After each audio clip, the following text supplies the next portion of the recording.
Please remain standing after that for the Pledge of Allegiance. That will be led by Alderman-at-Large George Payne.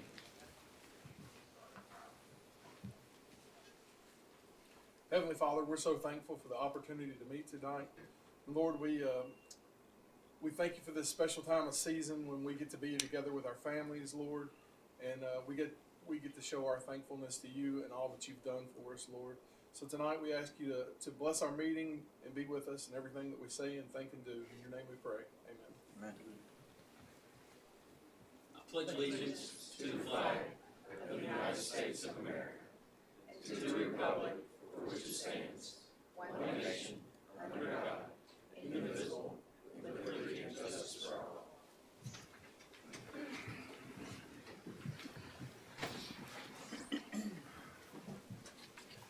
I noticed that we do have some members of our Mayor's Youth Council in the audience, so just want to thank y'all for being here, and hopefully y'all will get something out of this. So I'm happy to see you here. First on our agenda is the approval of minutes for the November 5, 2024 meeting. So moved. Second. We have a motion by Alderman Hoots, second by Alderman Jerome. Is there any discussion? Hearing none, roll call. Alderman Payne. Yes. Alderman Kelly. I'm sorry, Alderman Hood. Yes. Alderman Jerome. Yes. Alderman Gallagher. Yes. Alderman Wheeler. Yes. Alderman Flores. Yes. That motion carries. Next on our agenda is a resolution declaring holidays in the city of Southaven. Mr. Mayor, I move we adopt a resolution of the Board of Aldermen declaring municipal holidays as listed below. Tuesday, December 24th is Christmas. Wednesday, December 26th, and New Year's Day. Is that correct? Thanksgiving. Correct. Thanksgiving, Christmas Eve. Is that one in there? I mean, the Friday after Thanksgiving, Christmas Eve. Oh, yes. Second. We have a motion by Alderman Payne, second by Alderman Hoots. Is there any discussion? Hearing none, roll call, please. Alderman Payne. Yes. Alderman Hood. Yes. Alderman Jerome. Yes. Alderman Gallagher. Yes. Alderman Wheeler. Yes. Alderman Flores. Yes. That motion carries. Next on the agenda is a resolution for a temporary road closure. Mr. Nick Manley, City Attorney. I guess, Mayor Board, this resolution will authorize the closing of State Line Road just for the Christmas parade. It's in accordance with your new permit for events. So tonight you just need authorization for the resolution of that closure for the parade. So moved. Second. We have a motion by Alderman Hoots, second by Alderman Payne. Is there any discussion? Hearing none, roll call. Alderman Payne. Yes. Alderman Hood. Yes. Alderman Jerome. Yes. Alderman Gallagher. Yes. Alderman Wheeler. Yes. Alderman Flores. Yes. That motion carries. Next on the agenda is the agreement for a dumpster at the Southaven Police Department East Precinct. This agreement is with for the dumpster at the East Precinct. This is a technical agreement. We had to get a board approval. So tonight needs authorization for Dylan to sign the agreement for this dumpster. So moved. Second. We have a motion by Alderman Wheeler, second by Alderman Payne. Is there any discussion? Hearing none, all in favor say aye. Aye. Any opposed say no. Ayes have it, motion carries. Next on the agenda is a resolution for a sole source purchase in our Utilities Department. This resolution is for purchase of the crane pumps from JRS Pump Inc. These are the pumps that are required for the Summerwood Witten Place grinder stations. They're the ones that are proprietary to that system, and the only ones that will work that are compatible with the grinder station systems as bid out previously. So tonight I need authorization for the sole source purchase from JRS Pump for these crane pumps for those replacement pumps that are needed within the sewer projects within the grinder stations for each of those subdivisions. So moved. Second. We have a motion by Alderman Gallagher, second by Alderman Wheeler. Is there any discussion? Hearing none, roll call. Alderman Payne. Yes. Alderman Hood. Yes. Alderman Jerome. Yes. Alderman Gallagher. Yes. Alderman Wheeler. Yes. Alderman Flores. Yes. That motion carries. Next on our agenda is a change order for fire extension phase 3. This is just the final contract change order with Trade Construction for Phase 3 of the fire extension project. It's an actual deduct in the amount of $76,550.50. So need authorization for the mayor to sign the decrease in the amount of the contract for that deduct, the change order in the amount of $76,572.50 for Phase 3 of the fire extension project. I'll make that motion. Second. We have a motion by Alderman Flores, second by Alderman Payne. Is there any discussion? Before we vote, I will just update everyone about this. This is another example. You know, when you see cities be accused of not taking care of annexed areas, this is an example of the city of Southaven doing what's right, finishing this fire project that started basically 10 years ago. So we completed extending the proper size water lines to add the proper fire hydrants to all the areas in the all annexed areas. Any other discussion? Hearing none, roll call please. Alderman Payne. Yes. Alderman who? Yes. Alderman Jerome. Yes. Alderman Gallagher. Yes. Alderman Wheeler. Yes. Alderman Flores. Yes. That motion carries. Next on the agenda is authorization for statement of work with Payet. Yeah, you may recall we did a master agreement with Payet previously, and it was approved by the board in September. This statement of work with Payet will add additional payment resources for the clerk's office and police records and animal shelter. It consists of 5 point-of-sale units for each person, in-person credit card payments to give more options. As required by state law, the individual paying with the credit card will be responsible for the fees associated with that payment, but this will provide more, alternative methods for payment to those who pay by credit card for in the clerk's office, police records, and animal shelter. So tonight, I need authorization for Andrew Mullen to sign this agreement, or the statement of work with Payet, as the mayor's already signed the master agreement, and the master agreement will govern the relationship of the parties, but this right here will be this statement of work will provide for the task order needed for these individual pay apparatuses to be used for the payments. So moved. Second. We have a motion by Alderman Flores, second by Alderman Gallagher. Is there any discussion? Mayor, is this gonna affect the people who have the automatic pay and that kind of stuff debited from their account? Is it No, gonna not the. We have bank. You know, we have a lot of people on bank draft. No, this is just a better credit card option. We've had enormous problems with credit card payments and utilities, and so this is for city clerk. We'll be using it in the city clerk's office and in utilities. So this is one that Ray Humphrey and his team investigated and found that it was more user friendly than anything we've had. And we've had some nightmares in our water department Yes. just nightmares. And it's not anything that we could do. It wasn't our fault. It was the vendors, and then also state law has, restrictions on who pays the credit card fees and that kind of thing. Well, that's hard for citizens to understand, but we've been in a tough situation in the city. These are things that we don't have control over. So we believe this new software will help minimize these problems and make it tremendously better for the citizens. Any other discussion about the Payet agreement? Hearing none, all in favor say aye. I say aye. Any opposed say no. Okay. Ayes have it, motion carries. Next on the agenda is a court department agreement with Novatech. Yeah, this agreement is just for a new scanner for the city court. It's purchasing but not leasing, and it's also getting the extended warranty. So you need authorization for the extended warranty signatures for the contract and the addendum, which the addendum reflects state law by Thomas Maston as presented. So moved. Second. We have a motion by Alderman Payne, second by Alderman Hoots. Is there any discussion? Hearing none, all in favor say aye. Aye. Any opposed say no. Ayes have it, motion carries. Next on the agenda is authorization to advertise for our police department uniforms. Yeah, this authorization just will allow for the advertisement through central bidding reverse auction, and then once those bids are in, they'll be brought back to the board for approval. So moved. Second. We have a motion by Alderman Hoots, second by Alderman Jerome. Is there any discussion?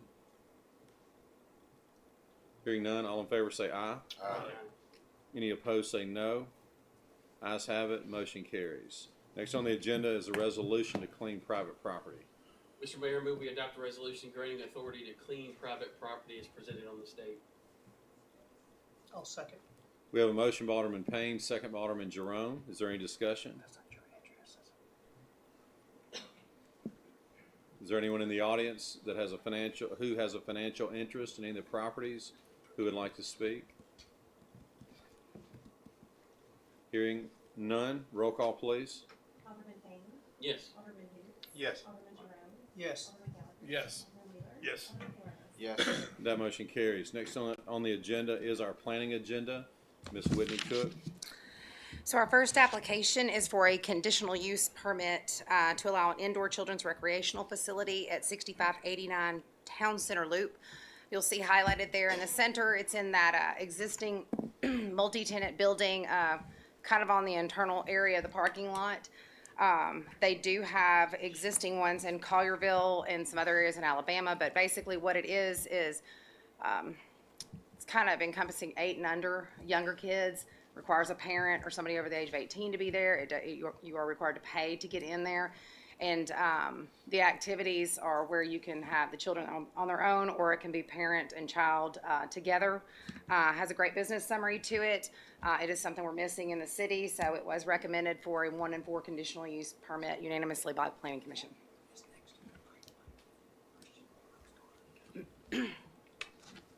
Mr. Mayor, I'll make the motion to approve item number 1 as presented on the planning agenda. Second.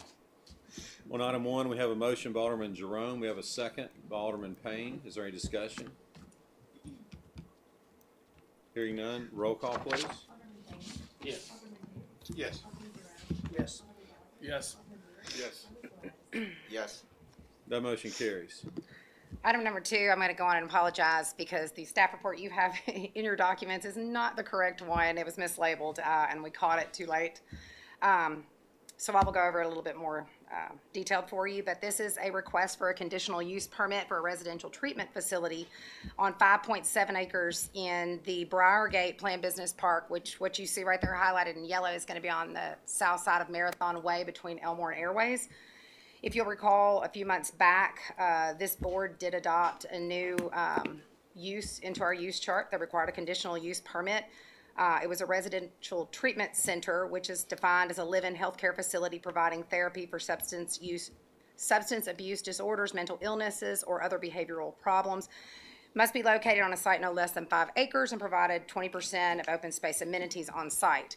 The highlighted areas you have there total at 5.7 acres. It is located in the proper zone for this. It is a single-story building that will have 45,068 square feet of living space and amenities on site, 100 units. It will come back before this board for design review as well as a cleanup on the subdivision application, so that will be in front of you at the next board meeting. There were several questions, but in the end, the Planning Commission did vote unanimously to approve, again, the 1 and 4 to be renewed after that in favor of the conditional use permit. Mayor, I'll make the motion to approve item number 2 as presented on the planning agenda. Second. On item number 2, we have a motion by Alderman Jerome and a second by Alderman Payne. Is there any discussion? Hearing none, roll call, please. Alderman Payne. Yes. Alderman who? Yes. Alderman Jerome. Yes. Alderman Gallagher. Yes. Alderman Wheeler. Yes. Alderman Flores. Yes. That motion carries. Thank you. Next on our agenda is our mayor's report. The first thing, we've had our attorney, Nick Manley, has prepared an amendment to our permits for our utility franchisee contractors.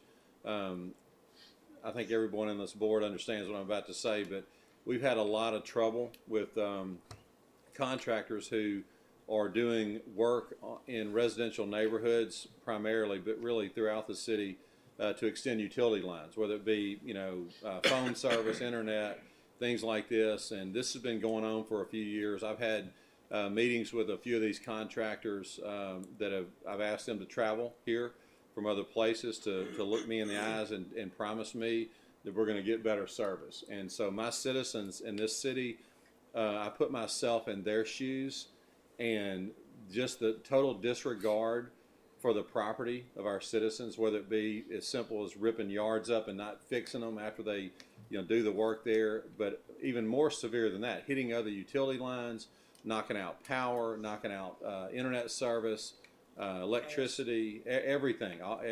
It's just been ridiculous. So we've actually given stop work orders at times over the last 5, 7, 8 years, at times to get their attention.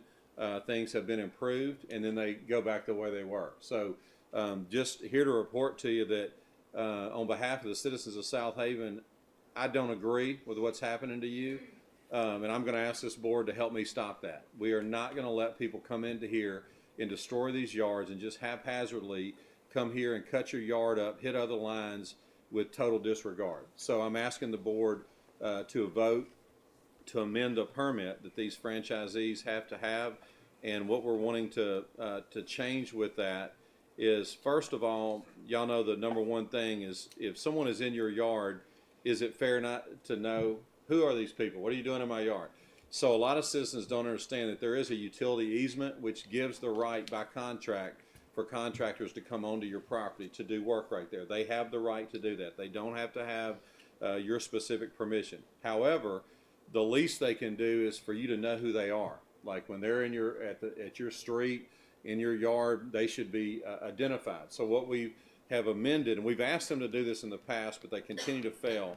So what we're going to require with this permit amendment is that the vehicles, equipment, and the personnel on two sides of the vehicle, there either be permanent labeling or a temporary magnet that identifies, hey, I'm a contractor for AT&T or C-Spire or whatever, and that's on there. So when a citizen looks out there, that's the first thing they say, oh, they're doing work for, whomever.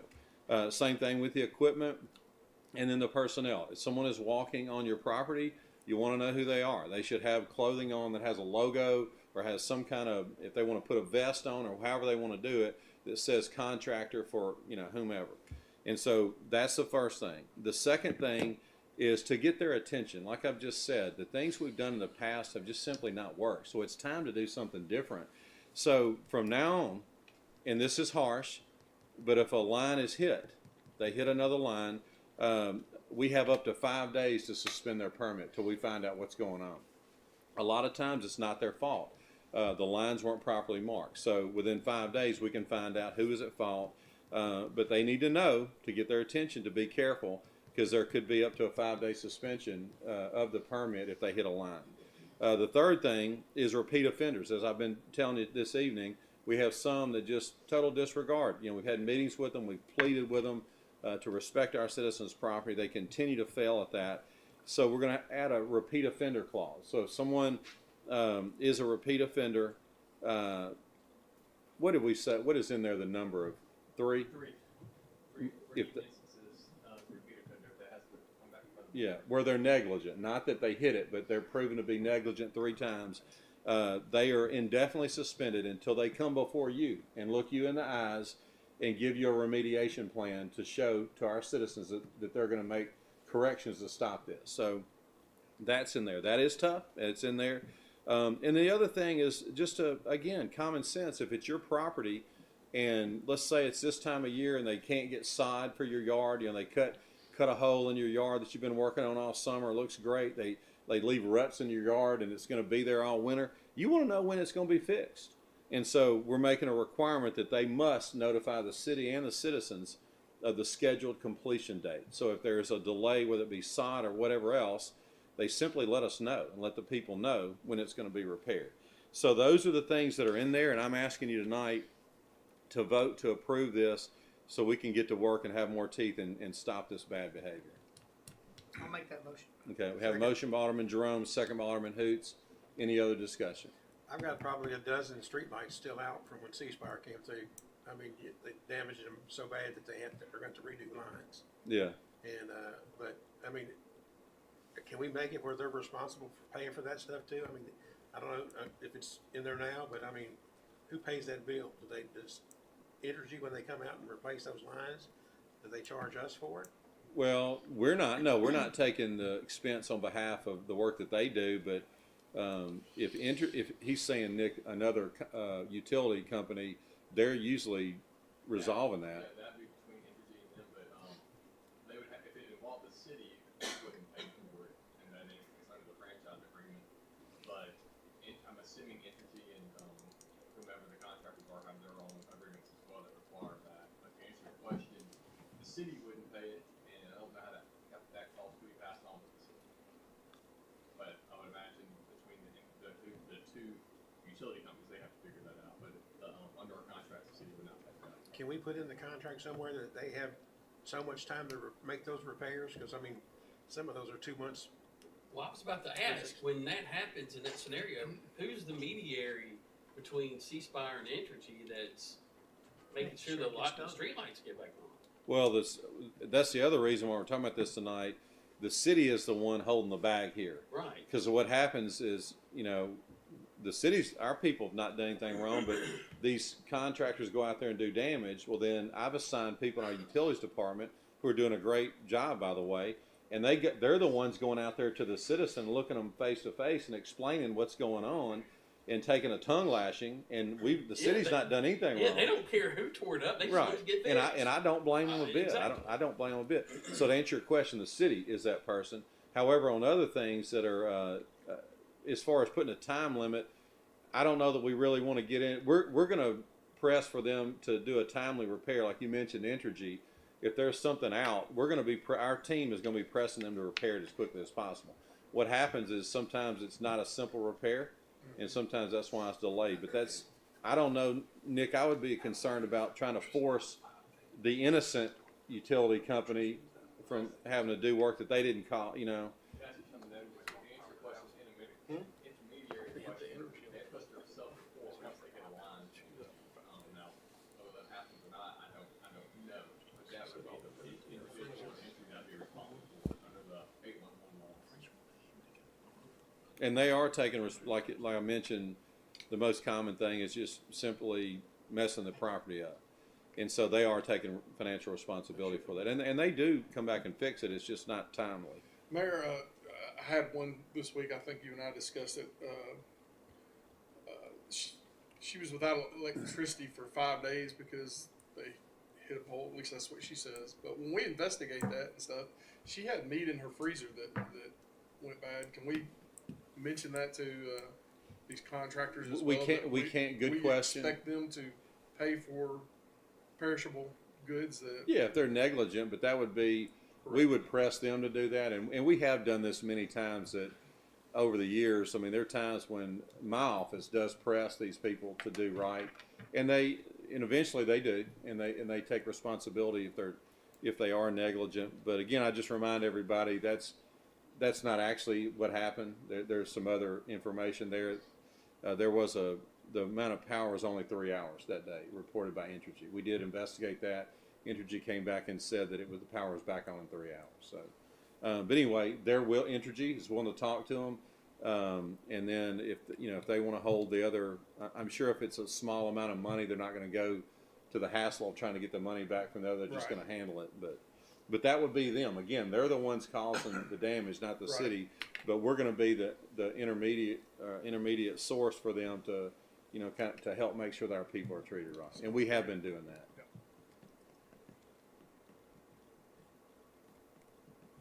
Okay, any other discussion before we vote on this? Hearing none, roll call, please. Alderman Payne. Yes. Alderman Hoots. Yes. Alderman Jerome. Yes. Alderman Gallagher. Yes. Alderman Wheeler. Yes. Alderman Flores. Yes. That motion carries, and thank you for that. Next update, Sweeney Road dip repairs. I think we talked about this at the last meeting, but years ago when we did the Sweeney Road extension, it used to dead end at the Highland Grove subdivision going south from Goodman before it connected to Church Road. For years and years, that was a low-lying area, so very swampy area, so the city struggled with trying to find a way to connect that road because it was going to be very expensive. At one time, a bridge was discussed, which is very, very expensive. Well, then there was a decision was made to use box culverts and to build that extension, which did happen in 2014. There were some errors made by, we won't label the blame on specifically, but with design and construction that were made to cause the subsurface of the road to settle around the box culverts. They didn't wait long enough to make sure it was compacted. So everybody that's driven in Southaven knows what I'm talking about when I say Sweeney Road dips. If you haven't driven around the city much. But these dips have been there, and it's just, quite frankly, it's driven me nuts. So we found a way to solve that, and we're going to solve that. So we've gone, our engineers have gone out there and supervised the stabilization underneath the roadway. and we believe we've got that solved. Then we're going to go back and resurface that area as well. So Swinney Road dip repairs have been a long time coming, but that's going to happen within the next 30 days. The historical marker signs, the hole, people that have been around Southaven a long time know what I'm talking about. The hole, it was a famous softball field in Colonial Hills off Caprock Cove. We noted that that historical marker sign is going to be installed within the next 7 to 10 days. We have that one in. Chickasaw Indian Trail. A lot of people don't even know, that Chickasaw Indian Trail was such a huge part of Southaven long before Southaven was Southaven. But it's along the Tullahoma corridor, along Church, near Church and Tullahoma. And so there's lots of artifacts there. There's an old corn shed that the Chickasaw Indians used back in the early 1800s. So a special part of history for our city. Well, that marker is going to be installed along Tullahoma right there by where that corn shed is. So those will happen in the next 10 days. Y'all may have noticed the Christmas tree. I hope everybody likes the tree. If you haven't, go take a peek.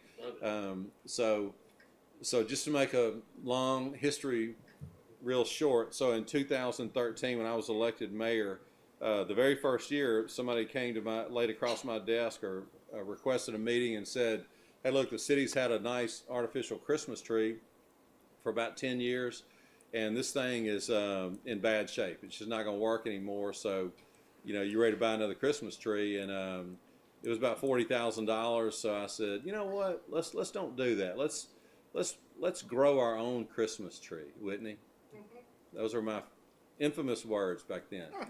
And so here we are, 10 years later, and Mayor Musselwhite's still been trying to grow a Christmas tree, and it has failed. So we tried the area out here where the current tree is. We planted there. There's gas lines that run out there. There's some problems with the soil.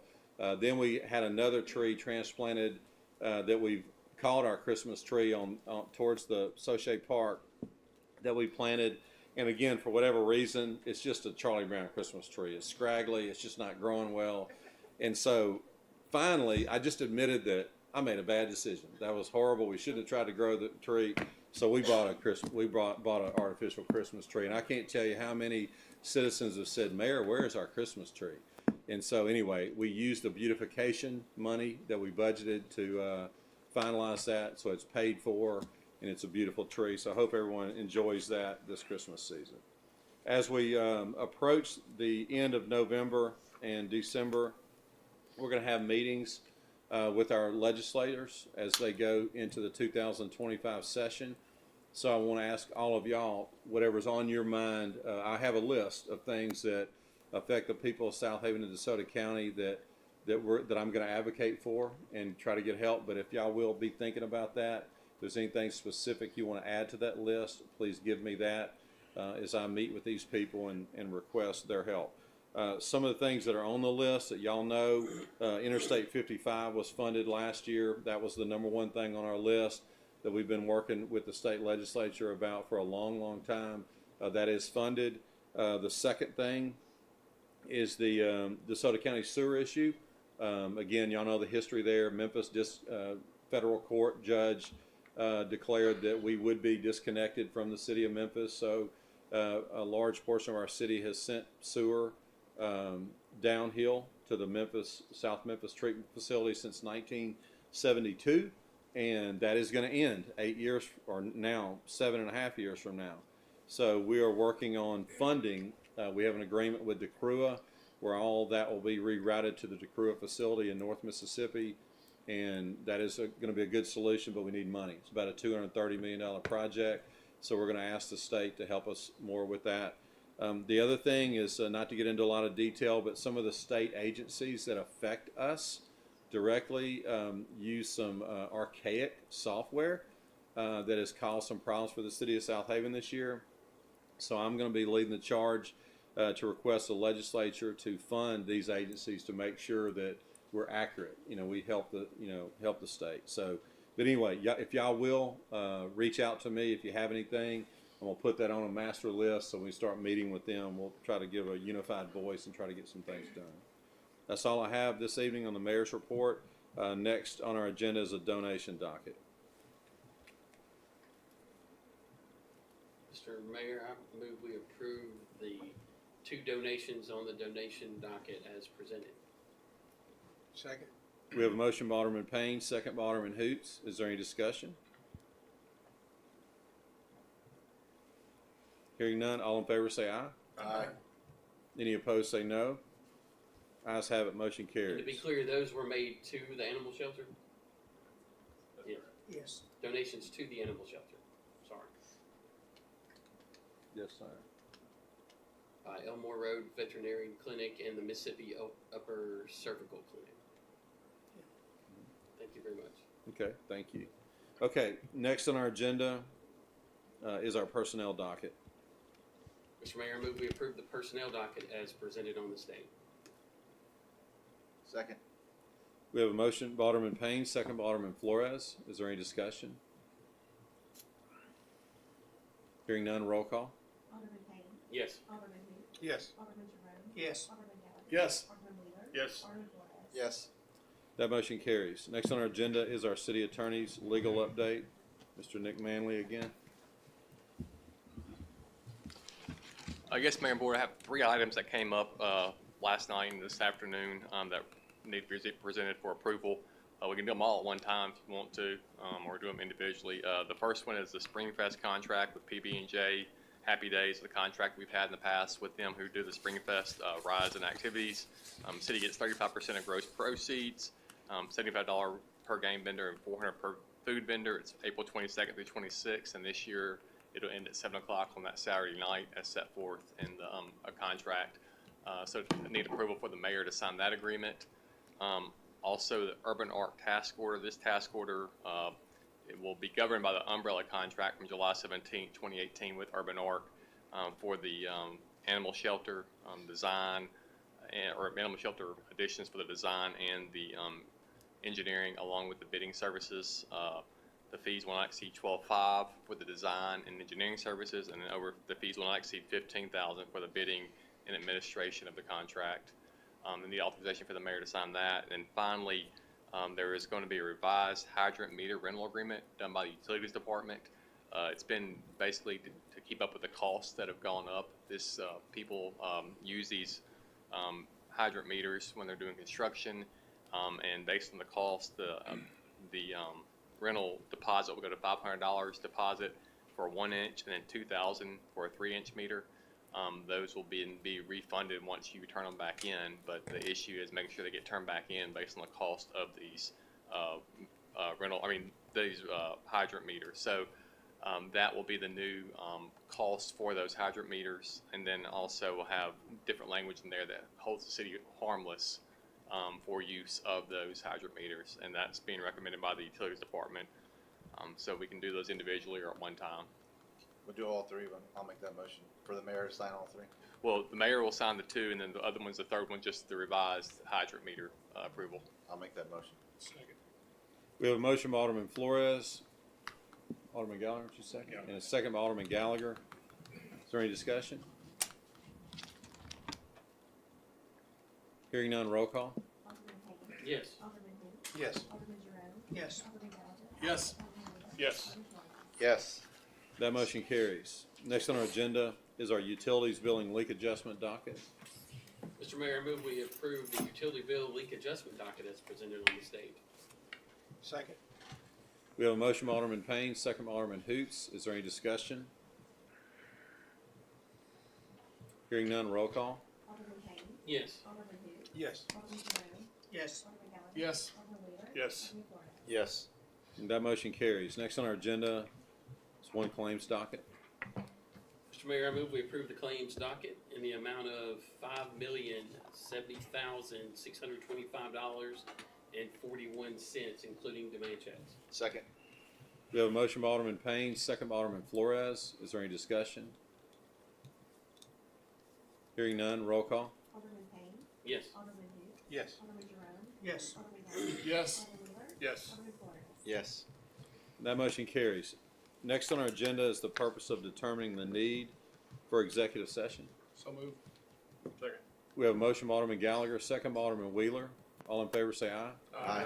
Any opposed say no. Ayes have it. Motion carries. The need this evening is litigation or claims involving the Public Works Department and police, land acquisition for utility relocation, economic development within the city, and interdepartmental personnel with no action taken. Now is there a motion to declare executive session? So moved. Second. We have a motion by Alderman Hoots, second by Alderman Jerome. All in favor say aye. Aye. Any opposed say no. Ayes have it. Motion carries. The mayor and board will now enter executive session.